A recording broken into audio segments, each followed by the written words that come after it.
warahmatullahi wabarakatuh. Waalaikumsalam warahmatullahi wabarakatuh. Selamat pagi. Selamat pagi, Bu. Nah, bagaimana kabar kalian hari ini? Apakah kalian baik-baik semua? Alhamdulillah baik, Bu. Alhamdulillah jika baik. Bagaimana puasa kalian? Semoga puasa kali ini kalian tetap semangat ya. Nah, sebelum kita memulai pembelajaran kali ini, alangkah baiknya kita berdoa. Silakan KM pimpin doanya. Sebelum memulai pembelajaran, marilah bersama-sama kita berdoa. Berdoa di dalam hati, mulai. Berdoa selesai.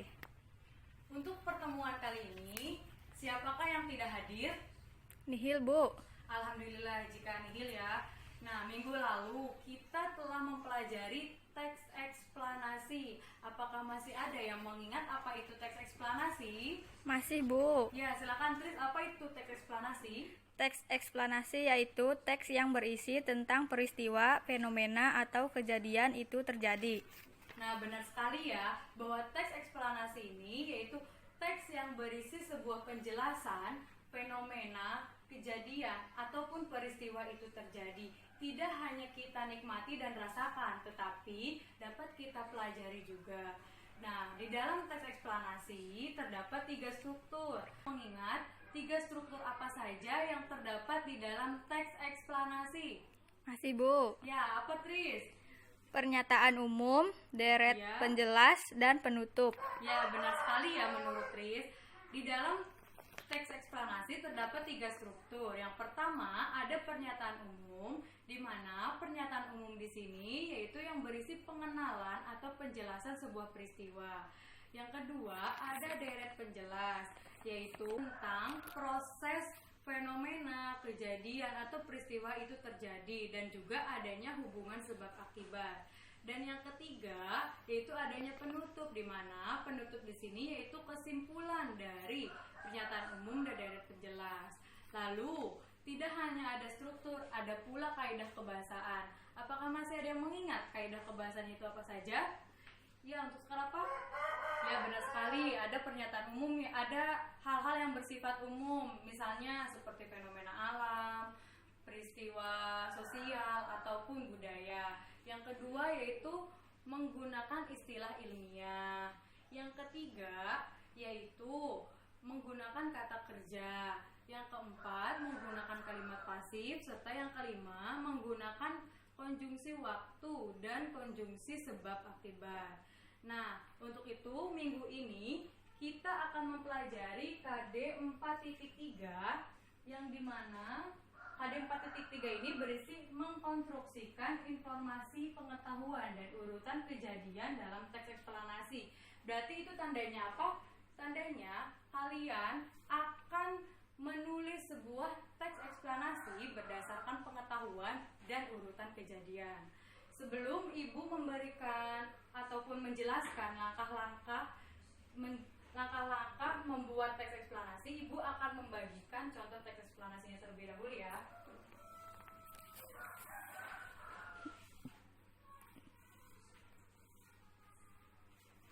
Silakan tolong bagikan teksnya.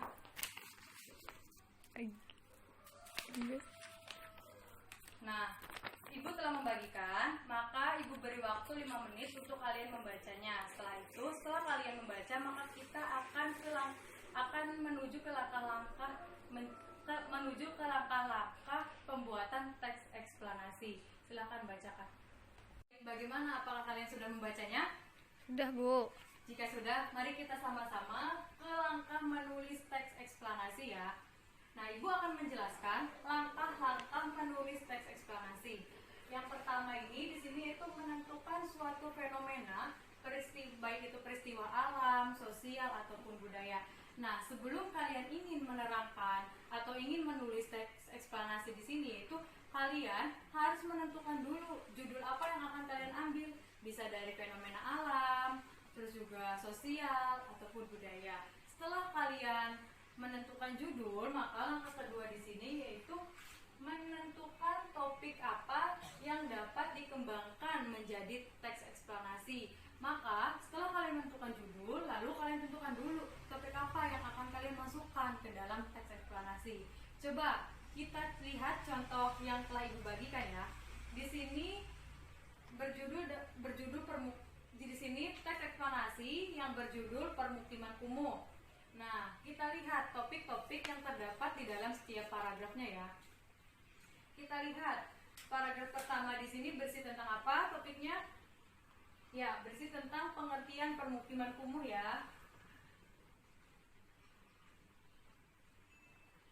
Kita lihat paragraf kedua.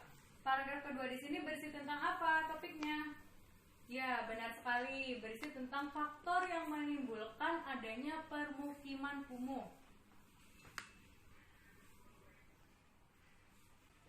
Kita lihat lagi paragraf ketiga ya. Di sini paragraf ketiga topiknya berisi yaitu dampak yang timbul dari permukiman kumuh. Maka topik dari paragraf ketiga di sini yaitu dampak timbulnya permukiman kumuh.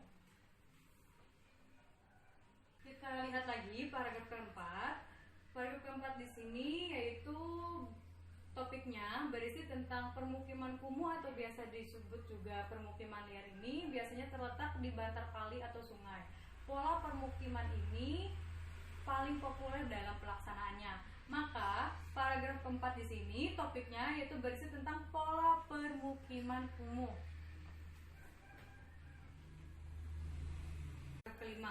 Paragraf kelima di sini topiknya berisi apa?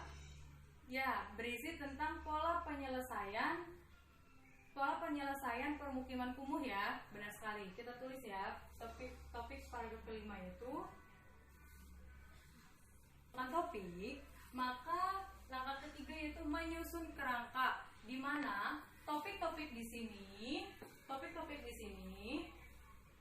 kita beri nomor dan sesuaikan dengan struktur bakunya dari teks eksplanasi, yang dimana paragrafnya itu dapat disusun secara sebab akibat dan kronologis. Tadi kan Ibu sudah memberikan terdapat 3 struktur di dalam teks eksplanasi. Yang pertama ada apa? Pernyataan umum. Yang kedua ada apa? Ya, deret penjelas. Dan yang ketiga ada apa? Ya, ada penutup. Coba kita lihat. Topik yang pertama di sini, pengertian permukiman kumuh di sini masuk ke struktur mana? Ya, benar sekali. Masuk ke dalam pernyataan umum ya. Kita tulis. Kita lihat lagi topik yang kedua, faktor yang menimbulkan adanya permukiman kumuh masuk ke dalam struktur yang mana? Ya, benar sekali, ke dalam deretan penjelas ya.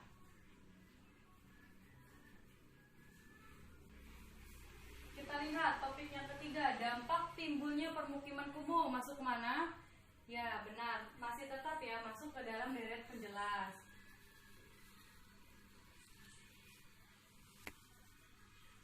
Topik yang keempat, di sini ada pola permukiman kumuh, masih tetap masuk mana?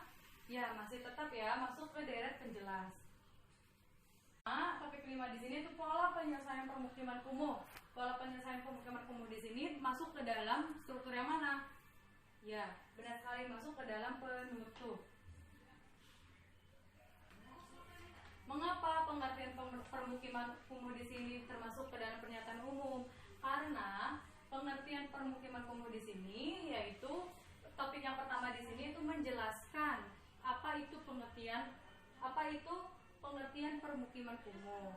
Lalu topik yang kedua ini yaitu faktor yang menimbulkan adanya permukiman kumuh. Terus juga topik yang ketiga dampak timbulnya permukiman kumuh, dan pola permukiman kumuh di sini masuk ke dalam deret penjelas karena di sini tuh menjelaskan tentang terjadinya permukiman kumuh.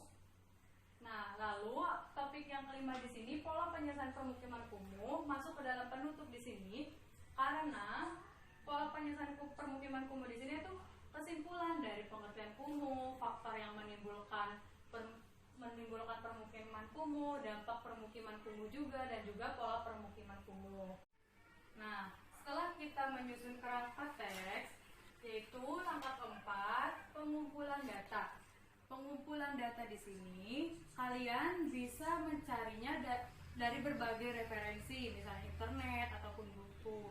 Bisa juga melalui observasi ataupun wawancara. Yang perlu kalian ingat ya, bahwa teks eksplanasi ini harus fakta adanya dan mengandung hubungan sebab akibat. Seperti itu. Dan langkah yang kelima yaitu mengembangkan kerangka, di mana kalian harus mengembangkan topik-topik di sini. Topik-topik ini menjadi kalimat yang efektif, efisien, dan terpadu secara kompak satu sama lainnya. Seperti itu. Nah, sebelum Ibu melanjutkan ke tahap selanjutnya, apakah ada yang ditanyakan? Jika tidak, silakan kalian bagi kelompok menjadi 6 kelompok. Masing-masing kelompok tentukan dulu ya, tentukan dulu peristiwa apa yang akan kalian bahas ke dalam teks eksplanasi. Apakah kalian mengerti? Jika mengerti, silakan bagi kelompok menjadi 6 kelompok. Bagaimana? Sudah kalian tentukan kelompoknya? Sudah, Bu. Baik, jika sudah, silakan kelompok 1 membahas tentang fenomena apa? Fenomena alam terjadinya pelangi. Baik. Kelompok kedua? Fenomena alam terjadinya banjir. Ya, kelompok ketiga? Fenomena sosial kemiskinan. Ya, kelompok keempat? Fenomena sosial stigma pengamen jalanan, Bu. Baik, kelompok 5? Fenomena sosial pengangguran. Kelompok keenam? Fenomena alam tanah longsor. Nah, silahkan kalian buat teks eksplanasi ini ya. Kalian bisa mengambil datanya melalui internet. Silahkan buka handphone kalian masing-masing. Sebelum kalian membuat teks eksplanasi ini, maka kalian tentukan dulu topik apa yang akan kalian bahas di dalam teks eksplanasi itu. Setelah kalian menentukan topik, maka kalian susun kerangkanya seperti ini ya. Kalian susun, lalu kalian buat kalimat-kalimat ini berdasarkan topik di sini ya.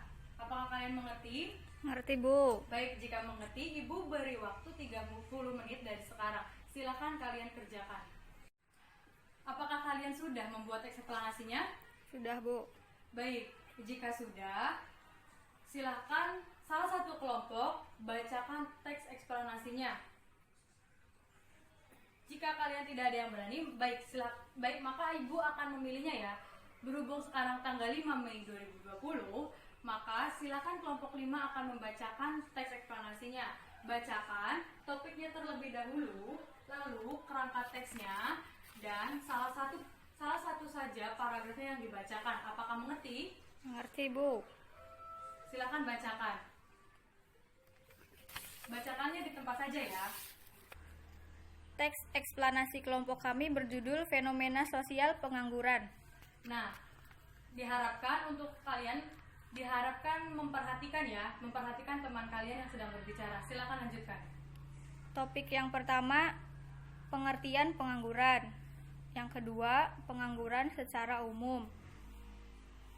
Yang ketiga, faktor penyebab pengangguran. Yang keempat, akibat terjadinya pengangguran. Yang kelima, langkah memperbaiki kondisi lapangan kerja.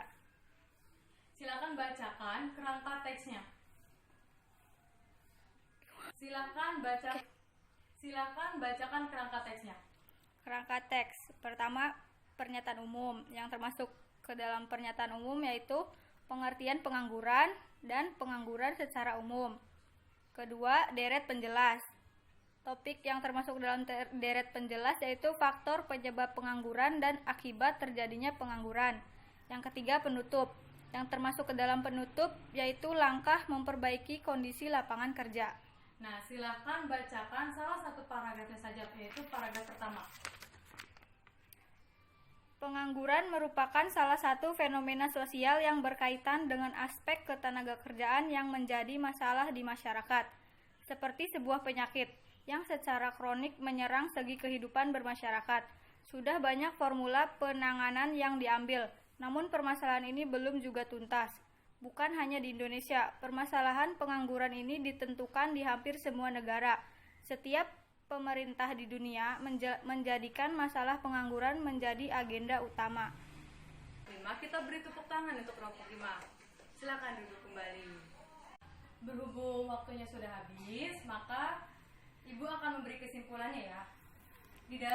Ibu akan memberikan kesimpulannya. Di dalam menyusun langkah teks eksplanasi di sini terdapat 5 langkah. Yang pertama yaitu tentukan dulu fenomena apa yang akan dibahas, yang fenomena apa yang akan kalian bahas ke dalam teks eksplanasi. Bisa fenomena alam, sosial, ataupun budaya. Setelah kalian menentukan judulnya ataupun menentukan fenomenanya, maka langkah kedua yaitu kalian tentukan topik apa yang ingin kalian masukkan ke dalam teks eksplanasi. Setelah kalian tentukan topiknya, langkah ketiga yaitu susun kerangka teks eksplanasi berdasarkan struktur bakunya. Struktur bakunya di situ yaitu ada 3 ya. Yang pertama ada pernyataan umum, yang kedua ada deret penjelas, yang ketiga ada penutup. Setelah menyusun kerangka teks, langkah keempat yaitu mengumpulkan data. Nah, mengumpulkan data di sini yaitu kalian bisa melalui berbagai referensi, baik dari buku ataupun dari internet, dan juga bisa kalian lakukan observasi dan juga wawancara. Setelah kalian mengumpulkan data, maka kalian kembangkan kerangkanya, yaitu dengan cara mengembangkan topik-topik tadi menjadi kalimat yang efektif, efisien, jelas, dan terpadu. Seperti itu. Nah, untuk pertemuan minggu depan, baik, Ibu akan memberikan tugas kepada kalian ya. Masing-masing individu kembangkan teks eksplanasi yang telah kalian buat secara kelompok. Kalian kembangkan menjadi masing-masing individu ya. Nah, setelah itu minggu depan dikumpulkan akan kita bahas kembali. Apakah kalian mengerti? Mengerti, Bu. Baik, jika mengerti,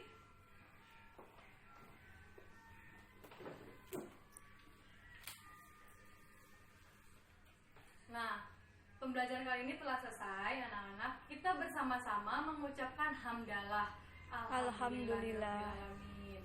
Ibu akhiri sampai di sini ya. Wassalamualaikum warahmatullahi wabarakatuh. Waalaikumsalam warahmatullahi wabarakatuh.